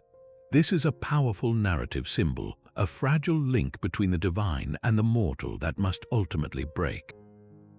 But the vividness of its description, a burning, colorful arch in the heavens, points our gaze away from theology and directly upward to the most breathtaking spectacle the northern sky has to offer, the aurora borealis. Imagine a Norse farmer or sailor on a clear, frigid night. The darkness is suddenly torn by rippling curtains of green, violet, and crimson light, dancing from horizon to horizon in a vast, silent arc. It would appear as a luminous pathway, a bridge of unearthly fire stretching across the dome of the world. The connection is almost irresistible. The aurora's ethereal, seemingly solid yet intangible nature perfectly matches the description of Bifrost being made of water and air set aflame. Its vibrant colors mirror a rainbow, but one that is alive and volatile. This natural phenomenon provides a stunningly literal foundation for the myth. But the story deepens with the bridge's association with doom. The Bifrost is not just a beautiful sight, it is a premonition. Heimdallr's vigil and the bridge's eventual destruction are tied to Ragnarök. This could preserve an even more subtle observation, linking the myth to periods of intense solar activity. The aurora is caused by charged particles from the sun colliding with Earth's atmosphere. During powerful solar storms, these lights can become exceptionally bright and widespread, reaching far south of their usual range, painting the sky in terrifying, blood-red hues. For a culture that saw the world's end as a cosmic fire, a sky ablaze with unnatural, shimmering flames on a night of unprecedented brilliance would feel like a direct portent, a sign that Heimdallr's horn was about to sound. The bridge wasn't just breaking, it was burning too fiercely to hold, so the mystery of Bifrost is a perfect fusion of awe and anxiety. The Norse people lived beneath a sky that could, without warning, transform into a vision of sublime and terrifying beauty. The myth provided a framework to explain it, to give it meaning and place it within their understanding of the cosmos. It transformed a random atmospheric event into a key piece of sacred architecture, and its most intense displays into omens of destiny. The burning rainbow was not merely a symbol, it was the human mind trying to build a story sturdy enough to span the gap between the cold, silent reality of the Arctic night and the overwhelming, fiery wonder that sometimes filled it. The burning rainbow of the Norse was a bridge to the divine, but a very different wanderer haunted the medieval Christian imagination, a man cursed to walk the earth forever. The legend of the wandering Jew first appears in clear form in 13th century Europe. It tells of a Jewish shoemaker, sometimes named Ahasuerus, who stood at his door as Jesus, carrying the cross, passed by on the way to Golgotha. When Jesus paused to rest, the man taunted him or told him to move faster. In response, Jesus pronounced a chilling sentence, "You will wander the earth until I return." With those words, the man became immortal, a living ghost condemned to walk from land to land, watching empires rise and fall, never finding rest or a grave, a perpetual witness to the truth of the crucifixion. For centuries, reports of this ancient, weary traveler surfaced across Europe. A chronicle from the 1200s claimed an Armenian archbishop had dined with him. In the 1500s, pamphlets circulated describing sightings in Germany. By the 1700s, he was reported in England and even as far as New England. Each account described a man of immense age, dressed in worn clothes, filled with profound sorrow, and able to recount the events of the Passion with first-hand detail. On the surface, this seems like a straightforward anti-Semitic fable, a story created to ostracize and demonize Jewish people by casting one as a villain eternally punished for his rejection of Christ. And it certainly served that cruel purpose for centuries, fueling prejudice and violence. But to dismiss it as only that is to miss the deeper, more complex mystery it preserves about the medieval Christian mind. The legend embodies a profound and contradictory anxiety. In a society that believed the second coming was imminent and that history was a divinely directed story, the continued existence of Jewish communities presented a theological puzzle. If Christianity was the fulfillment of Judaism, why did the original witnesses, the Jewish people, persist outside the faith? The wandering Jew provided a disturbing answer. He was not just being punished, he was being preserved. His endless life made him a living relic, a walking proof of the historical reality of Christ. He was a witness who could not die until the story was complete, a permanent reminder from a God who demanded testimony. This transformed the Jewish people, in the medieval imagination, into a collective symbol of both stubborn disbelief and undeniable witness. They were seen as eternal outsiders, yet their very existence was believed to confirm Christian truth. The myth also channels a more universal human terror, the horror of endless life without purpose. The wanderer's immortality is not a gift but a prison of time. He sees everything but belongs nowhere. He desires death but cannot have it. This taps into deep folklore motifs of the cursed wanderer, like the Flying Dutchman doomed to sail forever, reflecting a primal fear of being unmoored from community, from rest, from the natural cycle of life and death. The power of the story lies in this fusion of specific religious prejudice with a universal nightmare. It served to explain a social reality, the presence of Jewish diaspora communities across Europe, by framing it within a divine, punitive narrative. It turned a living people into a theological object lesson. Analyzing this myth reveals a crucial point. Not all ancient mysteries preserved in legend are from the deep past. Some were forged in the fires of medieval faith and fear, created to make sense of the contemporary world.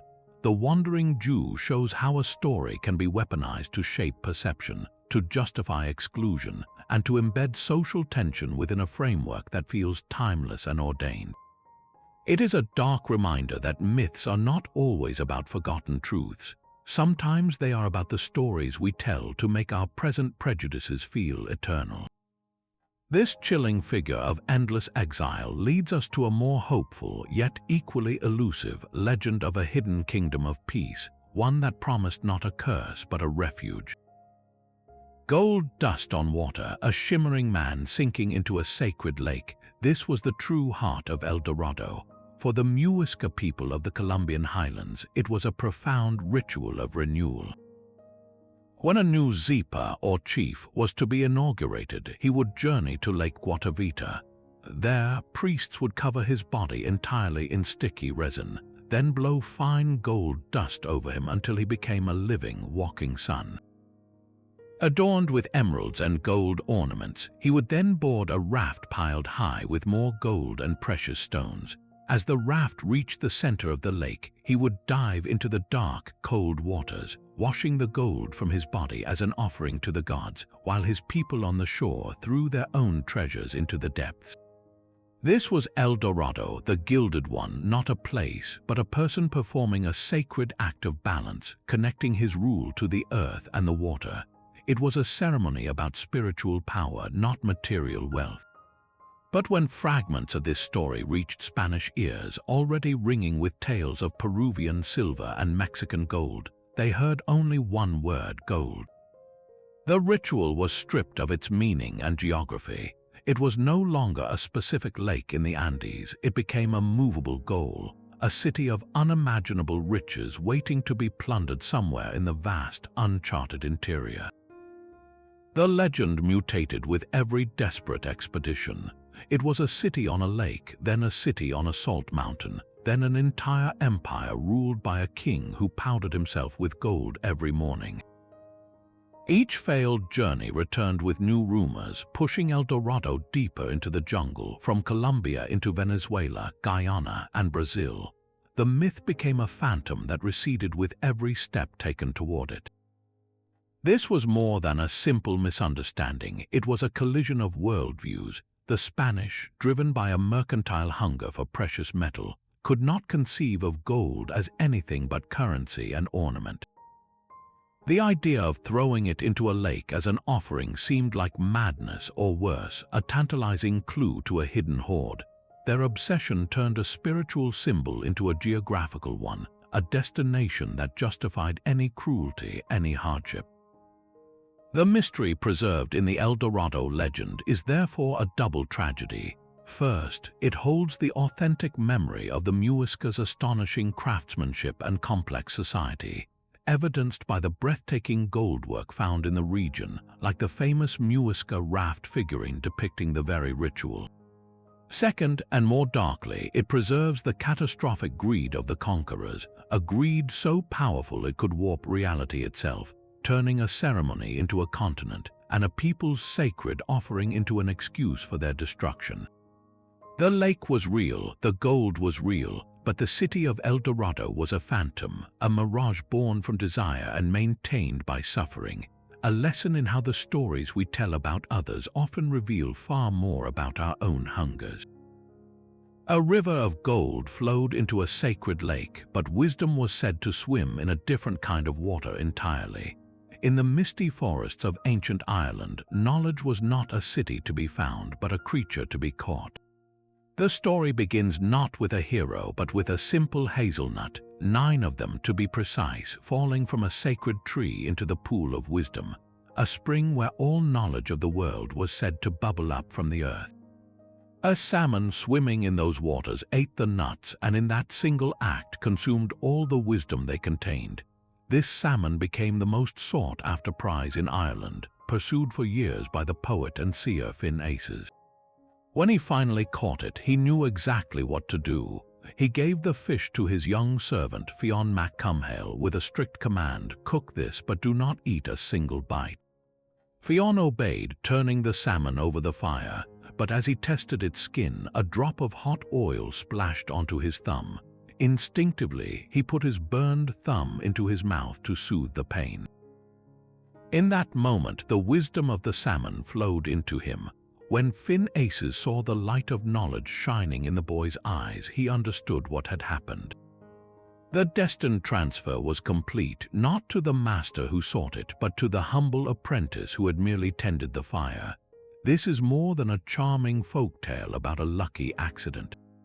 It preserves a motif so old its roots stretch back to the dawn of Indo-European culture, the idea of wisdom as a physical substance carried within an aquatic creature, often linked to a tree or a nut. We see echoes of it everywhere, from the Norse god Odin gaining cosmic insight by drinking from the well of Mimir to the Hindu Soma, a sacred, knowledge-giving drink. The hazelnut itself is a powerful symbol, its hard shell protecting a rich, concentrated kernel, a perfect metaphor for hidden truth waiting to be cracked open. The mystery embedded in this story is not about a magical fish, but about how ancient societies conceptualized inspiration itself. They saw profound knowledge not as something you slowly learned, but as something that could strike you, a flash of insight that transferred from the world directly into a person. This was the basis of poetic and prophetic power in Celtic society. The poet, or Fili, was not just an entertainer, he was a seer, a historian, and a legal scholar whose words held immense social and spiritual weight. His wisdom was believed to come from an external, almost divine source. The myth of the salmon explains how that source could be captured and passed on, but always with a twist. It favors the innocent and the dutiful over the ambitious and the calculating. Fionn did not seek the wisdom, it came to him through an act of simple service and a moment of pain. This encodes a deep cultural value that true wisdom is a gift earned by character, not taken by force. It also paints a vivid picture of knowledge as contagious, something that could leap from a cooked piece of fish into a human being through the slightest contact. This transforms the abstract concept of learning into something tactile, almost dangerous, a fire that could burn you before it illuminated you. The story served as the perfect origin for Fionn mac Cumhaill, who would go on to lead the legendary warrior band the Fianna, solving countless problems not just with strength, but with the sudden, profound insights gained from that long-ago taste. It tells us that in the world of these stories, the greatest hero is not merely the strongest fighter, but the one who has swallowed a piece of the world's secret truth. A taste of sacred salmon offered wisdom, but another ancient story warns of the dangers in reaching too high. The biblical tale of the Tower of Babel presents a haunting origin for our divided world. Humanity, speaking a single language, gathers on the plains of Shinar and decides to build a city with a tower whose top will reach the heavens, to make a name for themselves and avoid being scattered. But God, seeing their unified ambition, confounds their speech so they can no longer understand one another and scatters them across the face of the earth. It is a powerful, poetic explanation for the bewildering diversity of human tongues and cultures, a foundational myth about the limits of human pride. Yet the sheer specificity of a tower built of brick and tar reaching for the divine begs a question. Did this story simply spring from imagination, or was it born from the shadow of a real, awe-inspiring structure? To find the answer, you must look to the flat, sun-baked plains of ancient Mesopotamia. There, the skyline was dominated by colossal stepped pyramids known as ziggurats. These were not tombs, but sacred mountains built of mud-brick, artificial bridges between the earth and the realm of the gods. The most famous and the most likely inspiration for the Babel story was the Etemenanke in Babylon, dedicated to the god Marduk. Historical records describe it as a massive seven-tiered monster of baked brick and bitumen, towering over the city, its summit holding a temple where priests alone could commune with the divine. For the simpler, pastoral societies of the early Hebrews, encountering such a structure would have been an overwhelming shock. This was the pinnacle of urban, imperial power, a monument to a foreign god and a king's glory. The very act of its construction, demanding the forced labor of countless conquered peoples speaking many tongues, was an act of profound arrogance. The myth could easily be a folk memory from the perspective of those laborers, or of outsiders looking in, seeing not a holy mountain, but a symbol of oppressive human pride challenging the natural order. But the story may encode an even deeper historical truth, one not of construction but of collapse. Around 2200 BC, the world's first true empire, the Akkadian Empire, which had unified much of Mesopotamia under a single language and administration, suddenly fragmented. A period of drought, invasion, and rebellion caused this centralized power to shatter. In the aftermath, regional dialects and old cultural identities reasserted themselves. Trade broke down, cooperation ceased, and people who once understood each other now spoke in different tongues.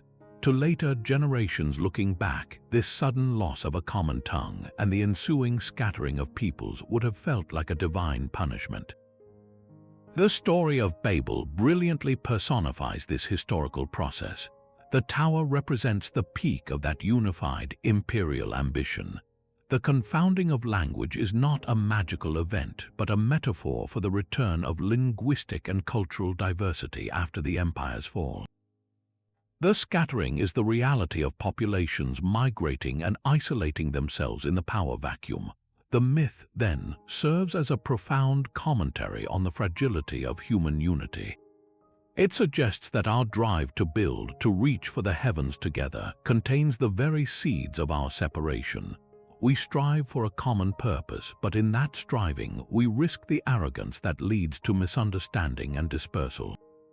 The ziggurat is the physical proof of what we can achieve with one voice, while the multitude of languages is the living testament to what happens when that voice is lost.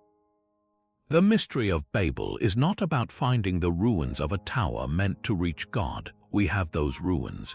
It is about understanding how the ruins of a real civilization's ambition became the setting for a timeless parable about the beautiful, frustrating, and divinely complicated nature of human community. A ball game decided the fate of the cosmos. In the humid lowlands of Mesoamerica, the thunderous echo of a heavy rubber ball striking a stone wall was not merely sport, it was the sound of the universe in motion. At the heart of this sacred drama lies the Maya myth of the hero twins, a story so central it was woven into the very stones of their cities. The Popol Vuh, the sacred book of the Kayich Maya, recounts the epic of Hunahpu and Xbalanque, two brothers born of a miraculous conception. Their father and uncle, also ball players, had been lured into the underworld Xibalba by the death gods and were sacrificed. The twins, gifted and clever, take up the challenge.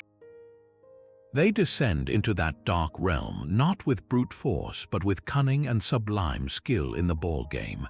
They face impossible trials, outwit the lords of death through tricks and illusions, and ultimately defeat them. Their final victory is not destruction but transformation. The twins ascend from the underworld and are reborn in the sky, one as the sun, the other as the moon, bringing light and order to the world. This is a story of resurrection, of life conquering death through intelligence and ritual play. But the true mystery is how this celestial myth was acted out, again and again, in the very real, sweat and blood-stained ball courts that stood at the center of every major Maya city. These ice-shaped courts, with their towering sloped walls and stone rings set high on the sides, were not stadiums for entertainment, they were portals. The playing alley represented the path to Xibalba, a liminal space where the human world touched the realm of the gods. The heavy, solid rubber ball, weighing several pounds, symbolized the sun itself, or perhaps a human head, its movement across the court mirroring the perilous journey of celestial bodies through the underworld at night. The game, called Pits, was a reenactment of the hero twins' struggle.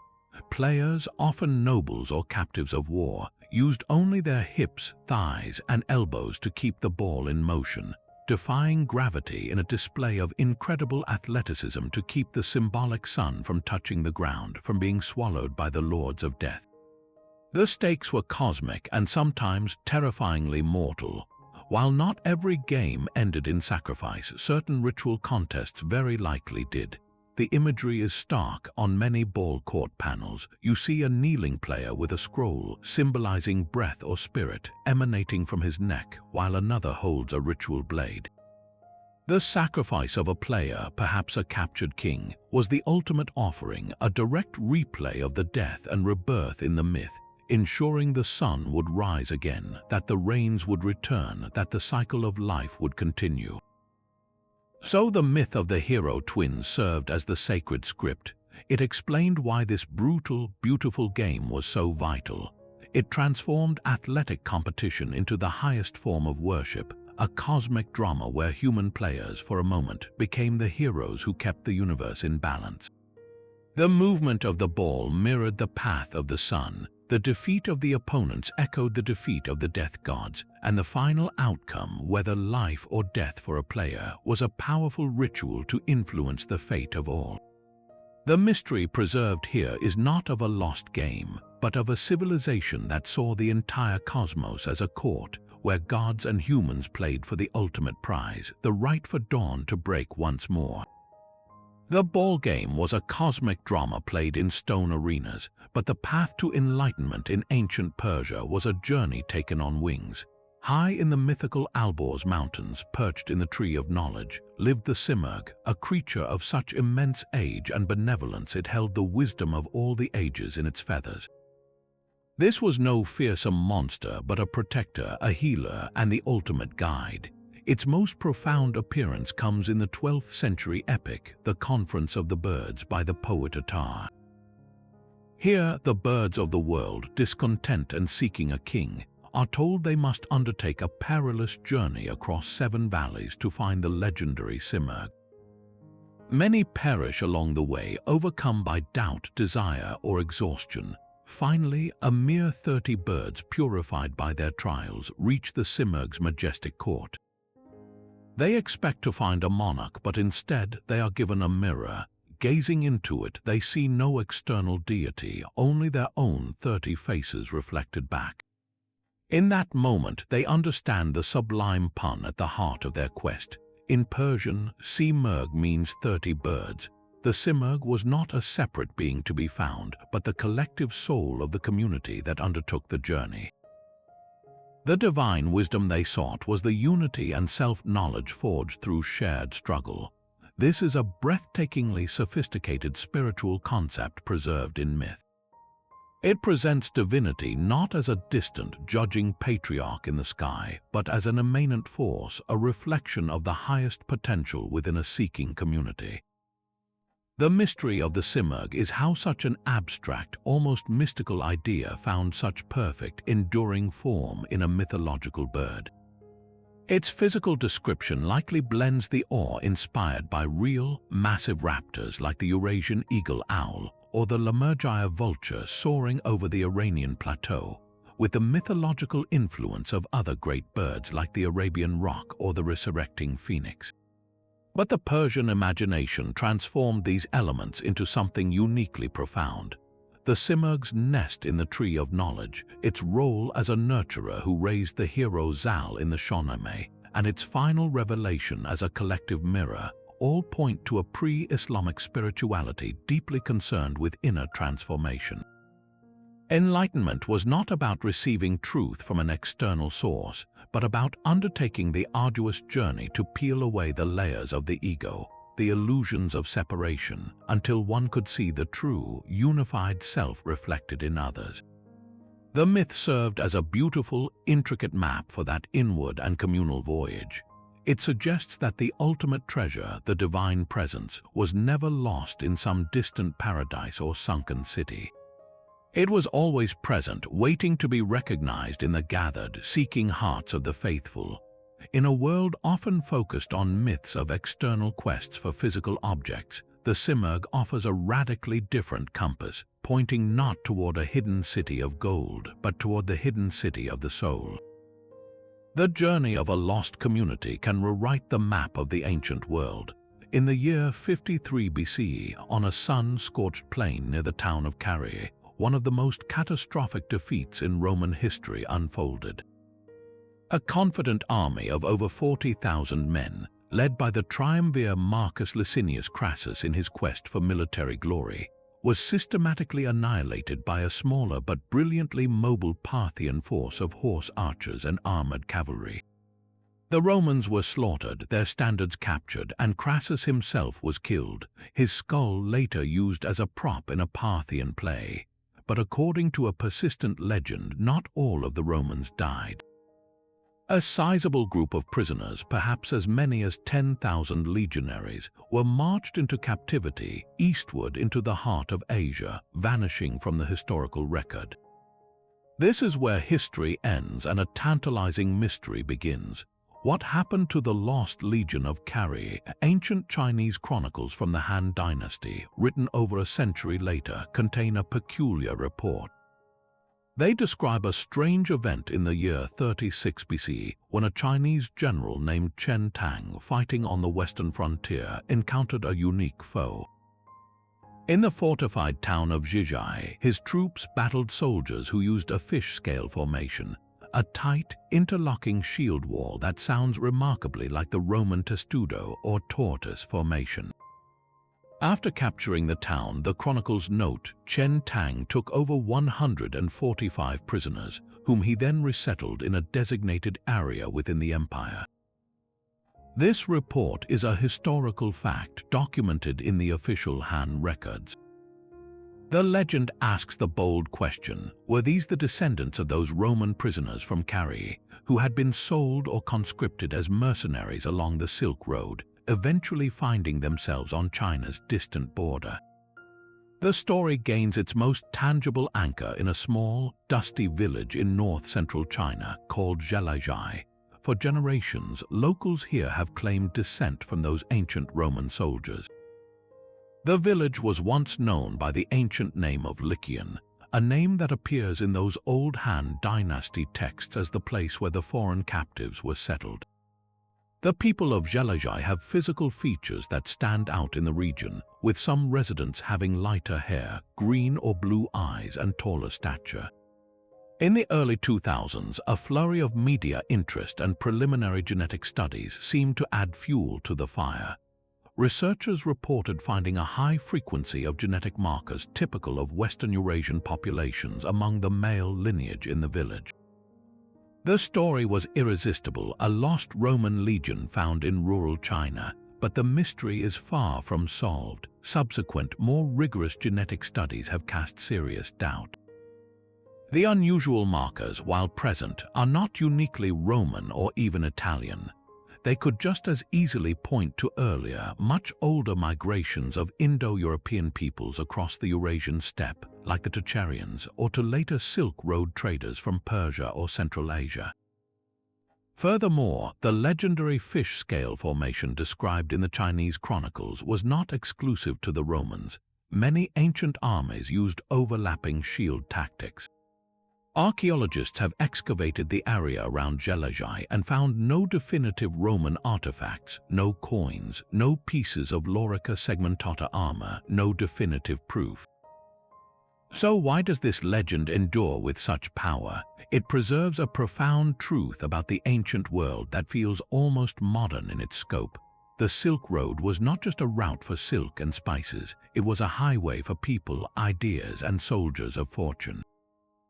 The distance from Syria to Western China is vast, but it was traversable. We know that Roman glassware has been found in Chinese tombs, and Chinese silk was worn in the Roman Forum. The movement of a group of trained soldiers across this network, while extraordinary, was not impossible. The legend takes this plausible interconnectedness and weaves it into a deeply human story of survival and assimilation. It imagines a band of disciplined legionaries stripped of their empire, adapting to a world utterly alien to them, marrying local women, and forging a new identity on the edge of a new empire. They become a romantic symbol of cultural fusion, a tiny fragment of Rome surviving in the most unexpected place. The lost legion of Carrhae may not be a genetic fact, but it is a historical poem. It reminds us that the borders of the ancient world were more porous than our maps suggest, and that the echoes of a battle lost in the desert might, just might, have found a home thousands of miles away, living on in the faces and stories of a remote village that remembers a different origin. A legion lost in the sands of Asia reminds us how far a single story can travel. Yet one final myth seems to have taken root in every corner of the world, growing from the same seed. From the icy realms of the Norse to the steamy jungles of India, from the ancient temples of Mesopotamia to the oral traditions of countless indigenous peoples, a single, powerful image appears again and again: the world tree. The Norse called it Yggdrasil, an immense ash whose roots drank from 3 sacred wells, whose trunk held the 9 worlds, and whose branches sheltered an eagle and a dragon in constant strife. In Hindu tradition, it is the Ashvatha, a sacred fig tree described in the Bhagavad Gita as having its roots in the heavens and its branches growing downward into the earth, a complete inversion of our physical reality. The Mesopotamians revered the Kishkanu, a cosmic tree often shown flanked by divine beings. For the Maya, it was the Waka-chan, the great ceiba tree that stood at the center of the world, its roots in the underworld of Xibalba, its trunk in the middle world of humans, and its branches holding up the heavens. This is not a case of cultural borrowing along trade routes. The distances and separations are too vast. This is a symbol that emerged independently everywhere. The mystery is not where the idea came from, but why it was so inevitable. The answer may be as simple and as profound as looking at any ancient towering tree. Our ancestors lived in a world dominated by forests and groves. They observed a tree's fundamental architecture, its roots delving deep into the dark, hidden soil, its solid, tangible trunk existing in the realm of light and life, and its highest branches stretching upward, seemingly touching the clouds, the sun, and the stars. A single, living organism bridged three distinct worlds, the underworld, our world, and the sky world. It was a perfect, natural model for the entire cosmos, a pillar of stability that literally held the sky aloft while connecting it to the mysteries below. But the world tree was more than a map. It was a symbol of life itself. It bore fruit, offered shelter, and provided the materials for tools, fire, and homes. Its seasonal cycles of dormancy, blossoming, fruiting, and shedding leaves mirrored the cycles of life, death, and rebirth. To see a great tree was to see a model of existence, a diagram of how everything was connected. The myth preserved an ancient, intuitive ecology. The Norse described a squirrel, Ratatoska, running up and down Yggdrasil's trunk, carrying insults between the eagle at the top and the dragon at the roots. This is not just whimsy, it is a poetic understanding of an ecosystem, of energy and information flowing between the highest and lowest realms, with all parts in communication, however contentious. The tree was the internet of the ancient spiritual world, a network connecting gods, humans, ancestors, and chthonic spirits. It provided a sense of order and place in a vast, often frightening universe. If you could locate yourself in relation to the world tree, you knew where you stood in the grand scheme of things. You were part of a structured, living whole, not an insignificant speck in a random void. This powerful, pre-scientific model gave meaning to ritual. Shamans across Siberia and Central Asia described climbing a ceremonial tree or pole to journey to the spirit world, literally using the myth as a pathway for transcendence.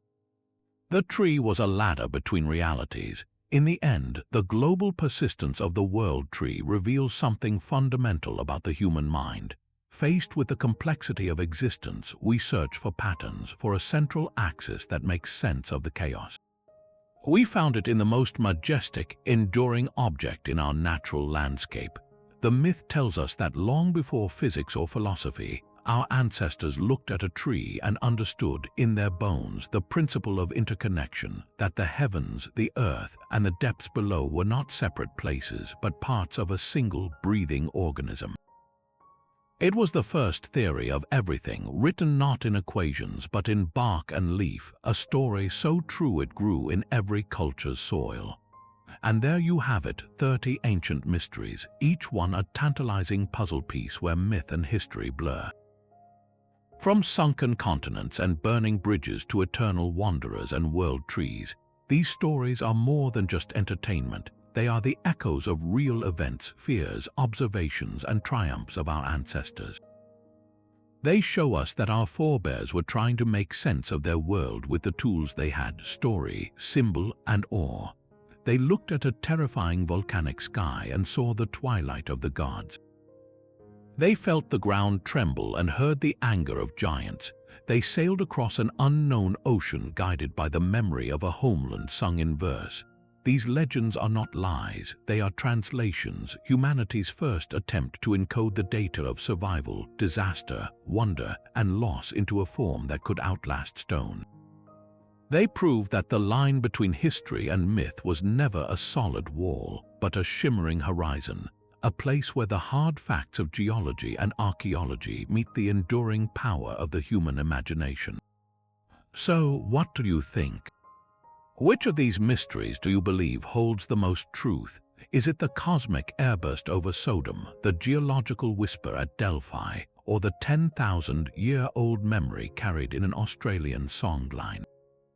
Let me know in the comments below, and if you enjoyed this journey to the edge of legend, be sure to hit that like button and subscribe for more deep dives into history's greatest puzzles. Thanks for watching.